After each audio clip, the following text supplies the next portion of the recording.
Baghdad शहर से कुछ फासले पर एक छोटा सा गांव था जहां एक बूढ़ा शख्स अपनी जिंदगी के आखिरी दिन गुजार रहा था। वो एक खामोश, आजिज और दाना इंसान था। इसके 5 बेटे थे। उनमें सबसे बड़ा बेटा नासिर था, जो एक किसान था।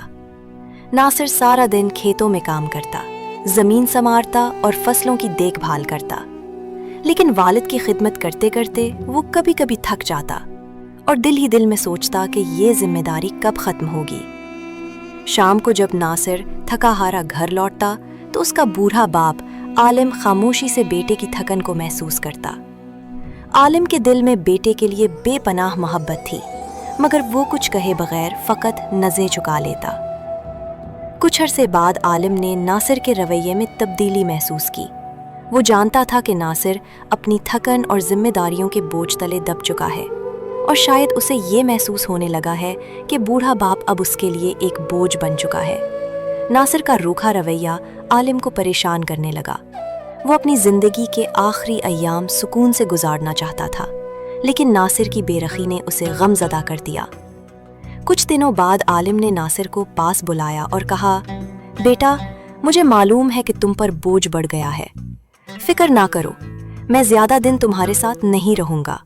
2-3 दिन में दूसरे बेटे के पास चला जाऊँगा। तुम अपने काम और ज़िंदगी पर ध्यान दो, मेरे लिए परेशान ना होना। नासिर ये सुनकर कुछ देर खामोश रहा। दिल में नदामत की एक हल्की सी लहर उठी, मगर उसके लबों पर रोकने वाले कोई अल्फाज ना आए। कुछ दिन गुजरने के बाद बूढ़ा आलिम नासिर के घर से निकलकर अपने दूसरे बेटे मंसूर के पास चला गया, जो एक कामयाब ताजिर था और मालो दौलत की कोई कमी न थी। आलिम ने मंसूर के घर रहना शुरू किया, मगर मंसूर का रवैया भी अफसोसनाक था।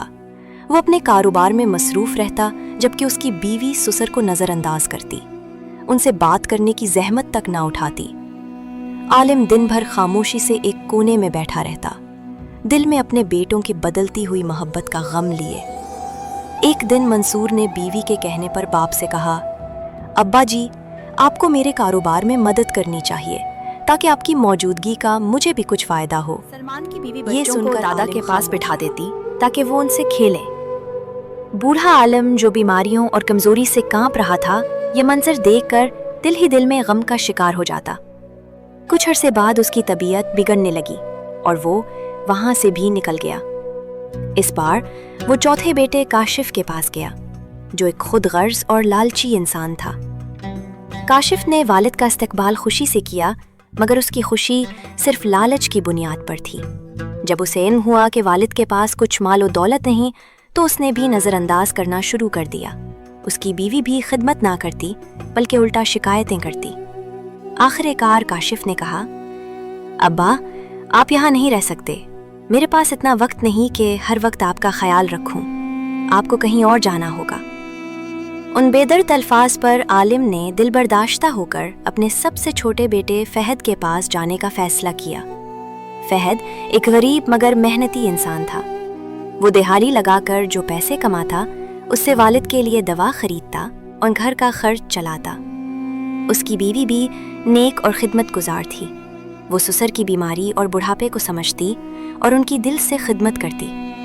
आलिम जब फहद और उसकी बीवी का मोहब्बत भरा रवैया देखता तो दिल ही दिल में खुश होता और बहुत दुआएं देता। वक्त गुजरता गया और आलिम ने फहद के साथ खुशी से ज़िंदगी गुजारना शुरू कर दी। लेकिन फिर बीमारी शिद्दत इख्तियार कर गई। फहद अपने वालिद की हालत देखकर रोता और कहता, अब्बा जी, आप हमें छोड़ कर ना जाएं। आपके बगैर हम कैसे जिएंगे? आलिम ने मुस्कुराते हुए कहा, बेटा, ये तो हक का रास्ता है। हर चीज़ को फना होना है। मुझे भी अपने खालिक के पास जाना है। फिर उसने फहद को करीब बुलाकर कहा, बेटा, एक आखिरी बात कहना चाहता हूँ। मेरी एक अमानत बगदाद की फरोज़ा गली में एक शख्स यूनस के पास रखी है। जाकर कहना कि आलिम फौत हो गया है और वो अमानत तुम्हें दे दे। जो कुछ मिले वो तुम्हारे लिए है। अपने बीवी बच्चों की ज़िंदगी बेहतर बनाने के लिए इस्तेमाल करना, और याद रखना, बाकी भाइयों को कुछ ना देना। और फिर आलिम इस दुनिया से रुखसत हो गया। फहद के दिल पर यह सदमा बजली बनकर गिरा। उसकी बीवी भी रो पड़ी। फहद ने भाइयों को इत्तला दी